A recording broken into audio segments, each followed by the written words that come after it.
Hello everyone, स्वागत है आप सभी का इस नए video quiz 9 sociology introduction to sociology.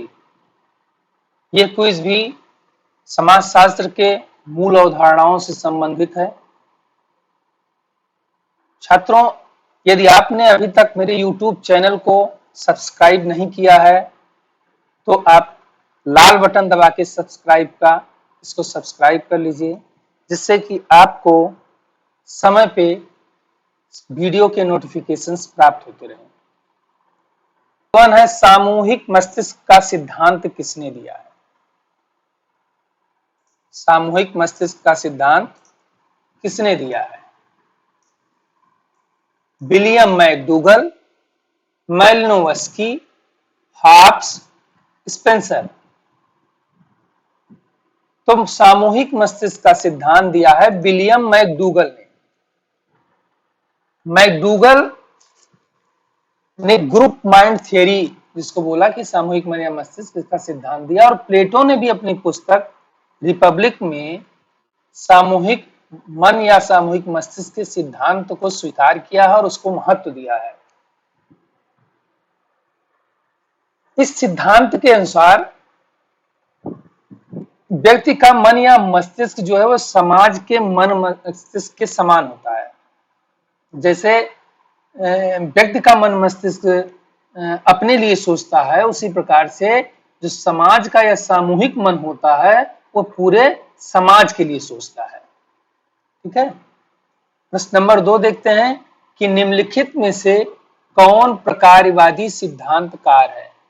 हमें बताना है प्रकारवादी सिद्धांतकार कौन है। ऑप्शन है William McDougall, Malinowski, Hobbes, Max Weber. तो प्रकारवादी सिद्धांतकार हैं मैलिनोवस्की। ठीक है, इन्होंने धर्म का प्रकारवादी सिद्धांत प्रस्तुत किया है। रेडक्लिफ ब्राउन और मैलिनोवस्की ने रेडक्लिफ ब्राउन और मैलिनोवस्की दोनों ब्रिटिश विद्वान थे। और रेडक्लिफ ब्राउन ने अपनी पुस्तक structure and function in primitive society में और मैलिनोवस्की ने अपनी पुस्तक a scientific theory of culture जो 1944 में प्रकाशित हुई थी में धर्म का प्रकारवादी सिद्धांत प्रस्तुत किया था। आगे देखते हैं कि प्रश्न नंबर 3 क्या है। प्रश्न नंबर 3 है कि किसने समाजमिति का सिद्धांत, ठीक है, सोशियोमेट्री का सिद्धांत प्रतिपादित किया है? Sorokin, max weber, Durkheim, Moreno. तो समाजमिति का सिद्धांत जो है वो जेएल मोरेनो ने प्रतिपादित किया है। इसमें जो है वो सामाजिक दूरी और घनिष्ठता की माप की जाती है। प्रश्न नंबर 4 देखते हैं, निम्नलिखित में से कौन सा सुमेलित नहीं है? सामूहिक प्रतिनिधान दुर्खीम, सामाजिक क्रिया मैक्स वेबर, सामाजिक समूह मैकाइबर एवं पेज, जनरीतियां समनर। तो सामूहिक प्रतिनिधान की अवधारणा दुर्खीम ने दी है। सामाजिक क्रिया भी मैक्स वेबर से संबंधित है। वहीं सामाजिक समूह जो है वो जॉनसन से संबंधित है। मैकाइबर एवं पेज इससे नहीं संबंधित है। जनरीतियां समनर से संबंधित है। इसलिए इसका ऑप्शन सामाजिक समूह, हमको देखना था कि कौन इससे संबंधित कौन सुमेलित नहीं है। तो सामाजिक समूह मैकाइबर एवं पेज यह सुमेलित नहीं है। प्रश्न नंबर 5 देखते हैं, ये रूथ टा हो गया है, ये था होना चाहिए था। रूथ बेनेडिक्ट का नाम निम्न में से किस अवधारणा के साथ जुड़ा हुआ है? वो अवधारणा बतानी है जो रूथ बेनेडिक्ट ने दिया हुआ है। संस्कृत तत्व, ठीक है, संस्कृत संकुल, संस्कृत प्रतिमान और सांस्कृतिक विलंबना। तो संस्कृत तत्व, संस्कृत संकुल, संस्कृत प्रतिमान, इसमें जो अवधारणा है रूथ बेनेडिक्ट ने संस्कृत प्रतिमान की अवधारणा दी है। रूथ बेनेडिक्ट ने अपनी पुस्तक, जो उनकी पुस्तक थी कि द पैटर्न ऑफ कल्चर, में संस्कृत प्रतिमान की अवधारणा प्रस्तुत की थी। इस अवधारणा के अनुसार संस्कृत की मूलभूत प्रेरणाएं और आदर्शों का अध्ययन किया जाता है, जो कि संस्कृत को एक विशेष दिशा एवं स्वरूप देते हैं। ठीक है, रूथ बेनेडिक्ट ने यह अवधारणा 3 संस्कृतियों का अध्ययन करके दिया था। वो उनका नाम क्या था कि प्यूबलो, डोबू एवं क्वाकुटल। ये तीन जनजातियां जो थी, तीन संस्कृतियां जो थी, तीन जनजातियों की संस्कृति जो थी उनका अध्ययन करके उन्होंने प्रस्तुत किया था। और संस्कृत प्रतिमान जो है वो संस्कृत तत्व एवं संस्कृत संकुल से मिलकर बना होता है। संस्कृत तत्व एवं संस्कृत संकुल जब एक विशेष व्यवस्थित रूप से एक विशेष प्रकार से व्यवस्थित होते हैं तब वो संस्कृत प्रतिमान का निर्माण करते हैं। प्रश्न नंबर 6 देखते हैं कि शक्ति को, पावर को स्तरीकरण के आधार पर निम्नलिखित में से किसने स्वीकार किया है? कौन सा विद्वान है जो शक्ति के स्तरीकरण के सिद्धांत से संबंधित है या इस अवधारणा का प्रतिपादन उन्होंने किया है? ऑप्शन है दुर्खीम ने, C.W. मिल्स ने, गारफिंकेल ने या हेनरी मैन ने। तो शक्ति का स्तरीकरण के सिद्धांत जो दिया था वो C.W. मिल्स ने दिया है।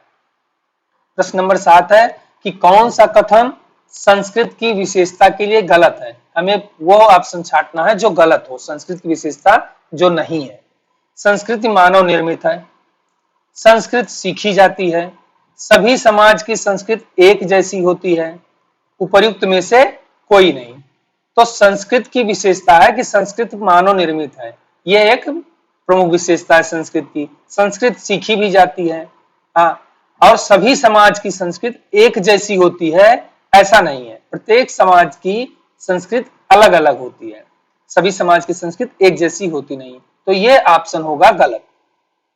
प्रश्न नंबर 8 है कि किसके द्वारा पुरुष की एकाधिकार की भावना ईर्ष्या को परिवार की उत्पत्ति का प्रमुख कारण, परिवार की उत्पत्ति का जो प्रमुख कारण है वो पुरुष की एकाधिकार की भावना और ईर्ष्या है। यह बात किसने कही है? तो ऑप्शन है एडवर्ड टायलर, वेस्टरमार्क, ब्रिफाल्ट, मार्गन। तो यह बात जो पुरुष की एकाधिकार की भावना और ईर्ष्या की परिवार की उत्पत्ति का प्रमुख कारण बताया है वो वेस्टरमार्क ने बताया। उन्होंने अपनी पुस्तक the history of human marriage में यह बात कही है। प्रश्न नंबर 9 है कि समाज शास्त्र के प्रादुर्भाव की उत्पत्ति के लिए कौन सी मुख्य घटना जिम्मेदार थी? वो घटना कौन सी है जो समाज शास्त्र के प्रादुर्भाव के लिए जिम्मेदार है? ऑप्शन है फ्रांसीसी क्रांति, औद्योगिक क्रांति या फिर दोनों, फ्रांसीसी क्रांति और औद्योगिक क्रांति, उपर्युक्त दोनों या उपर्युक्त दोनों नहीं।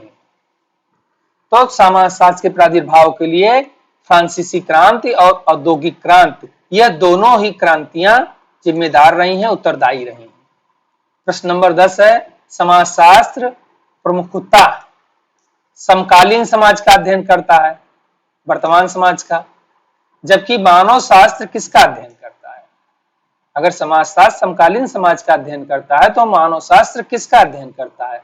नगरीय समाज का या औद्योगिक समाज का या फिर कास्मियोपोलिटन समाज का या फिर आदिम समाज का? तो मानव शास्त्र जो है वो आदिम समाज का अध्ययन करता है।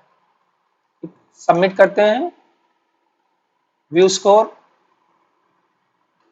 तो इस प्रकार से आशा है कि आप सभी लोगों को ये वीडियो पसंद आया है, और अगर आपको ये वीडियो पसंद आया हो तो इस चैनल को सब्सक्राइब करिए, लाइक करिए, और मिलते हैं अगली वीडियो में। तब तक के लिए आप सभी लोगों को बहुत बहुत धन्यवाद।